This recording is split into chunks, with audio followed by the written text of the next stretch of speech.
Through countless centuries of human progress, people gather crap, glue the craps together, and head down to the agora in the morning to say, "It's a new toy for your progeny.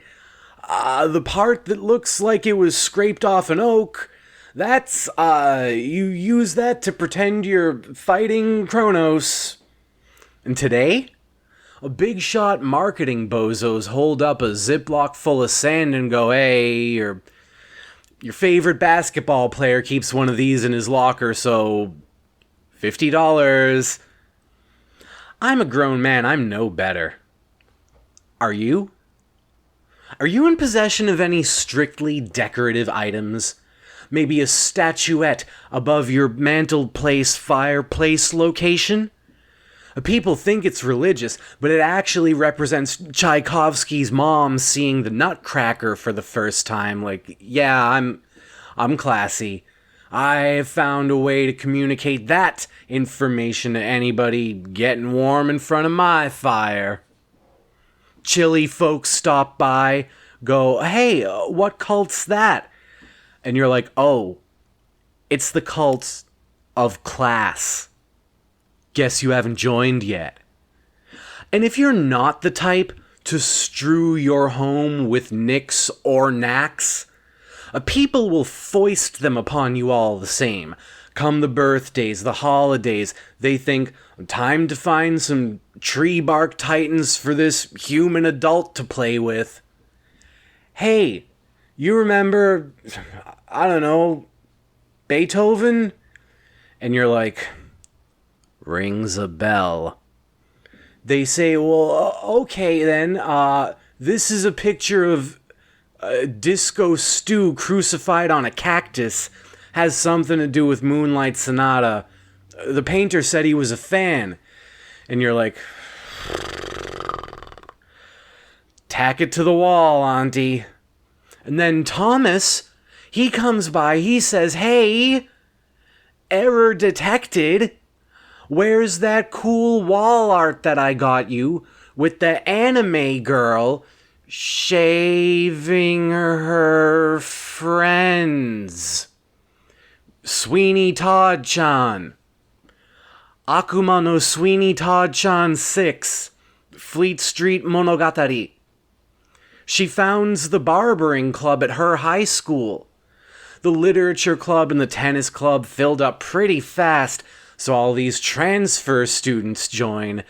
And you know how there's always that one character who's like, "I brought sweets. My neighbor runs a bakery and doesn't care about turning a profit." Well, hey, all of they're chilling down there, horking on the meat pies. "Hey, Sweeney Todd-Chan, where'd these meat pies come from?" Looks around all shifty like says, "I got, my neighbor owns a meat pies place. Doesn't care about turning a profit."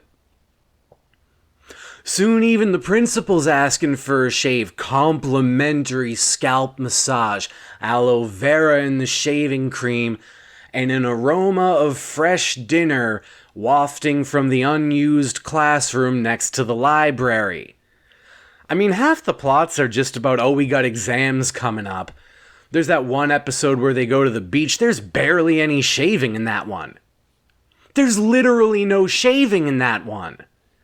And you're like, Thomas, how could I possibly sully such a beautiful wall art with my filth-ass walls? Now you've got a calendar not for your appointments, but for your decorations. You're like, all right, let's get this game plan together. April 22nd, switch out anime girl for Beethoven cactus. April 27th, after the auntie visit, take down Moonlight Cactada, replace it with that vinyl mural monstrosity that Sissy Greensleeves picked up on her trip to North Gweegtonland, south of very North Gweegtonland. It depicts Christ knows what, but she thinks it's stunning. And it reaches a point where you almost envy the little children. You ever seen a little children out sitting in the dirt, surrounded by sparrows who aren't scared because they don't even recognize it as alive because it's a child? And whether it's an organism to begin with is kind of a borderline consideration. Have you met any children recently? They're basically they're faking it, okay? I mean, babies, they are at best legless tables. And yeah, I get babies have legs, okay? A majority of babies have legs. But they're not actual legs. They are leg-shaped proto-legs. 'Cause what's a leg? Go ask your dictionary. It'll say, oh, you mean that walking thing, right? And then strut back to your infant like you friggin' fraud. You can't trick me with these... oh, I suppose you're gonna say these are toes, aren't you? Well, I got a different word for them. Propaganda. The baby sock full of propaganda. A lot of thought went into babies. Oh, hey, check out my baby. It's got all the human parts. Oh, really? It's got legs. Well, imaginary legs. Oh, but how about toes? Well, yeah, but like Stalinist disinformation toes. And they're like, okay, that's cool, that's cool. But I bet it's got a lot of other stuff too, right? Like, how about eyes? And you're like, I'm pretty sure, yeah. I mean, the lids are still birth-stressed shut. It hasn't, it's not really a lid if it doesn't open, but what else? What other body parts are you inquiring after? And they're like, oh, I've always been partial to the skull. And you're like, got good news for you on that front. My baby's got a skull. They go, all right. Well, I'll just sign on the dotted, and you go, most of a skull. They drop the pen. They go, the hell are you talking about, most of a skull? A skull is... it's a skull. It's one object. And you're like, yeah, well, there's basically a strange hole in it. Not even a hole. Some of the skull is too thin to be a skull, right? So what are you doing with this baby brain? We're basically wrapping it in soft things and hoping for the best until it sorts itself out. Well, I mean, I guess as long as it can grab stuff. It can pretend like it's grabbing stuff. Just tear up the contract. I don't know what this contract's for. I don't think you're selling your baby. Realistically, if you are, you don't want a paper trail. But yeah, legless tables. Like if your table got it in his fool mind to say, hey, I'm gonna fake like I'm one of the real people. You walk in, your table's taking a bubble bath. You're like, table, you just friggin' drop the shtick. A table can't respond because it is stone, it is wood, it is plastic. It's an imaginary figment of your decaying sanity. You could walk straight through it if you just believe. This child, his pants all dirty, holding a doll, and you're like, hey, doll kid, what's good? Doll kid just goes, oh, hello. My mother told me not to talk to strangers, and you're like, bitch, I'm your uncle. What are you doing? And he just says, oh, see this here tree bark monstrosity? It costs $50. Well, this is Sweeney Todd-Chan, and she's giving a haircut to the sparrows with her multi-pronged shick.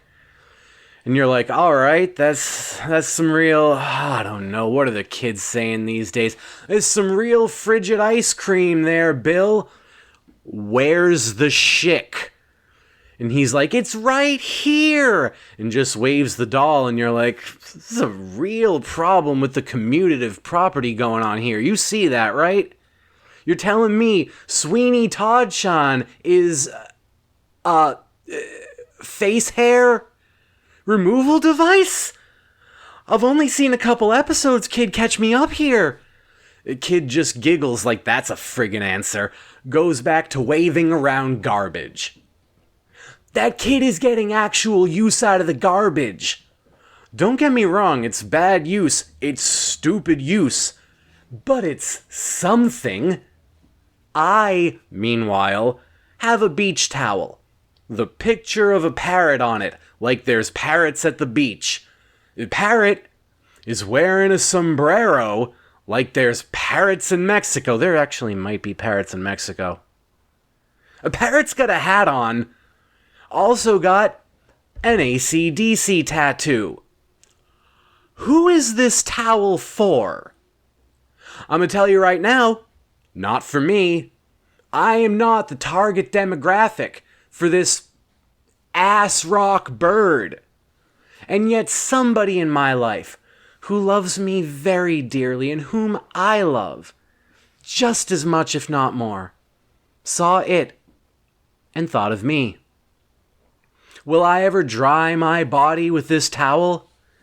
Will I ever sit on this towel, my clothing, my skin pressed up against this cloth manifested tackiness? No. We'll never touch this towel unless the person who bought it for me is around. If they're coming over, it's coming out. And if I run into them at the beach, trick question, beaches suck. I think what I need to do is take a couple days off.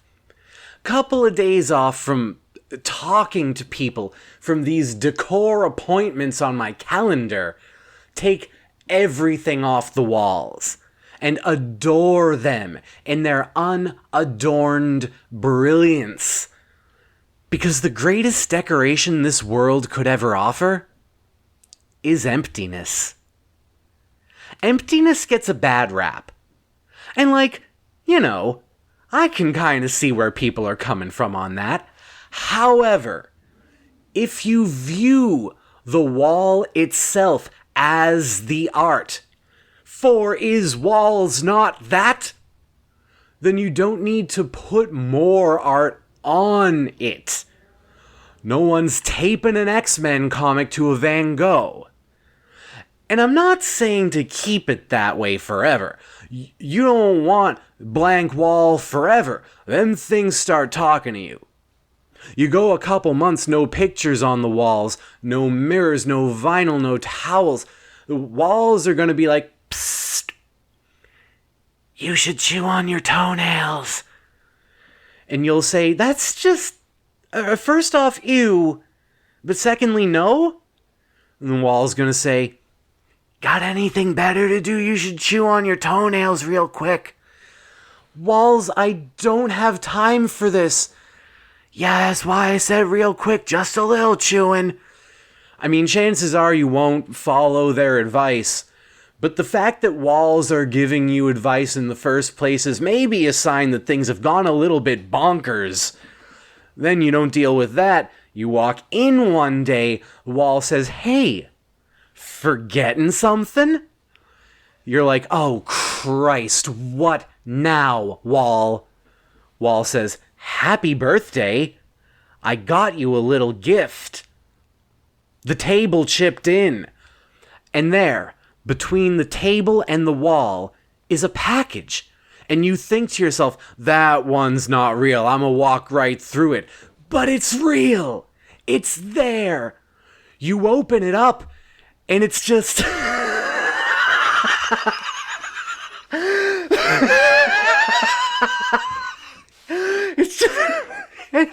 It's a glass hammer. You're like, this is a bad hammer. You can't... Nails will laugh at me, wall. Nails will chuckle at my approach, Mr. Table. What am I supposed to do with this? And they say, dude, you're not supposed to use it. It would break. Duh.